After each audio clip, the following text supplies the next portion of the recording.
नमस्कार दोस्तों, मैं हूं आपका होस्ट और आप देख रहे हैं एलएलबी स्टूडेंट अड्डा।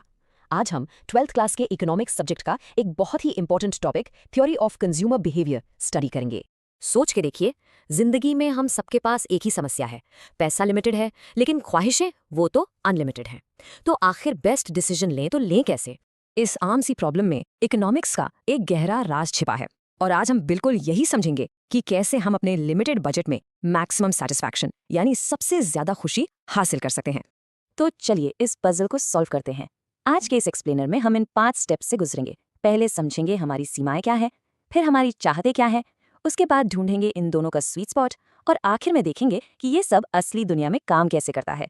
रेडी हो जाइए एक समझदार कंज्यूमर बनने के लिए। तो सबसे पहले ये समझते हैं कि आपकी जेब आपको क्या खरीदने की इजाजत देती है।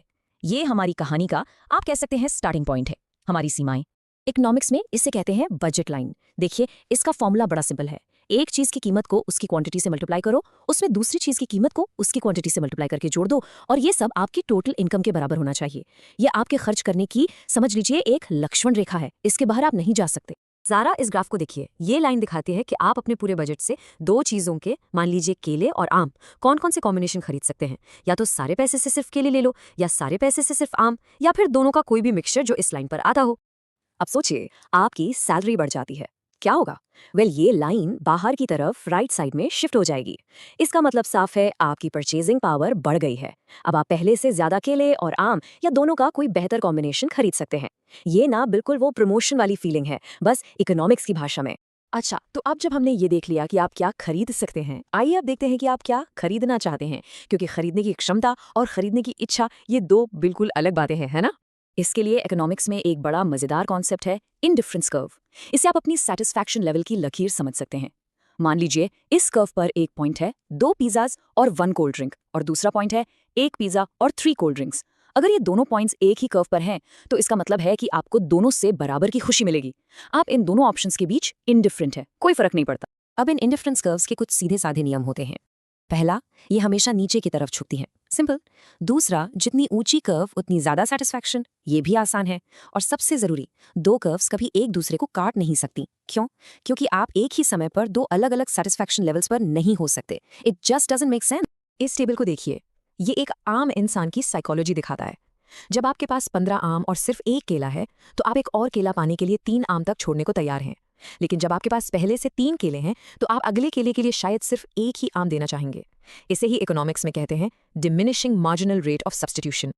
और इसी साइकोलॉजी की वजह से एक इंडिफरेंस कर्व का शेप ऐसा कॉन्वेक्स होता है, यानी बीच से बाहर की तरफ झुका हुआ। ये शेप आपके दिमाग में चल रहे ट्रेड ऑफ्स को सीधा सीधा ग्राफ में दिखाता है। चलिए अब आते हैं क्लाइमैक्स पर। अब हम इन दोनों आइडियाज को, आपकी लक्ष्मण रेखा यानी बजट लाइन और आपकी खुशी की लकीर यानी इंडिफरेंस कर्व को जोड़कर अपनी बेस्ट चॉइस यानी कंज्यूमर्स ऑप्टिमम ढूंढेंगे। देखिए, आपके दिमाग में ऐसी कई सेटिस्फैक्शन लेवल्स की कर्व्स हैं। एक पूरे सेट को कहते हैं इंडिफरेंस मैप। हर कर्व एक अलग लेवल की खुशी दिखाती है। जाहिर सी बात है, आप हमेशा सबसे ऊंची वाली कर्व पर पहुंचना चाहेंगे, जहां आपको सबसे ज्यादा खुशी मिले। मगर एक दिक्कत है, आपका बजट। अब इस सेटिस्फैक्शन मैप पर हम आपके बजट की वो लक्ष्मण रेखा डाल देते हैं। अब आप इस लाइन के ऊपर नहीं जा सकते, चाहे आप कितना भी चाहें। और यहाँ है वो जादुई मोमेंट। ये वो सुनहरा पॉइंट है जहां आपकी बजट लाइन आपकी सबसे ऊंची पॉसिबल सेटिस्फैक्शन कर्व को सिर्फ छूकर यानी टेंजेंट होकर निकलती है। यही है आपका स्वीट स्पॉट, आपके बजट में आपकी बेस्ट पॉसिबल चॉइस। तो सबसे जरूरी बात यह है कि इस ऑप्टिमल पॉइंट पर आपकी मर्जी यानी आप एक चीज के बदले दूसरी कितनी छोड़ना चाहते हैं, और आपकी मजबूरी यानी मार्केट में उन चीजों का दाम क्या है, बिल्कुल एक हो जाती है। जो आप करना चाहते हैं वही आप कर पाते हैं। It's a perfect balance. और इस पूरी कहानी से इकोनॉमिक्स का सबसे फेमस कानून निकलता है, द लॉ ऑफ डिमांड। ये कानून बताता है कि कीमतों का हमारे खरीदने के फैसलों पर आखिर असर पड़ता कैसे है। बिल्कुल सीधे शब्दों में, जब कोई चीज सस्ती होती है तो लोग उसे ज्यादा खरीदते हैं, और जब महंगी होती है तो कम। सिंपल है ना? लेकिन ये पूरे मार्केट को चलाने वाला एक बहुत ही पावरफुल आइडिया है। एग्जाम के लिए ये फर्क समझना बहुत बहुत जरूरी है। स्लाइड के लेफ्ट साइड में देखिए, जब सिर्फ चीज की कीमत बदलती है तो हम उसी नीली लाइन पर पॉइंट ए से बी तक नीचे जाते हैं। इसे कहते हैं मूवमेंट। अब राइट साइड में देखिए, जब आपकी इनकम बढ़ जाती है तो आप हर प्राइस पर ज्यादा खरीदना चाहते हैं। इससे पूरी की पूरी डिमांड कर्व D1 से D2 पर शिफ्ट हो जाती है। चलिए अब देखते हैं कि ये सारी थ्योरी असली दुनिया में, खासकर सरकारी पॉलिसीज में कैसे काम आती है। कई बार सरकार जब देखती है कि जरूरी चीजों का दाम बहुत तेजी से बढ़ रहा है तो वो एक हद से ऊपर दाम जाने से रोकती है। इसे कहते हैं प्राइस सीलिंग, जैसे रेंट कंट्रोल हो गया या जरूरी दवाइयों की कीमत तय करना।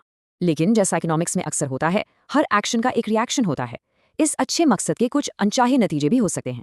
मार्केट में उस चीज की शॉर्टेज हो जाती है, दुकानों पर लंबी लंबी लाइंस लगती हैं और यहाँ तक कि काला बाजारी यानी ब्लैक मार्केट जैसी समस्याएं भी पैदा हो सकती हैं। तो इससे एक बड़ा सवाल उठता है, क्या सरकार को मार्केट के दाम कंट्रोल करने चाहिए या उसे मार्केट के इनविजिबल हैंड यानी डिमांड और सप्लाई की ताकतों पर छोड़ देना चाहिए?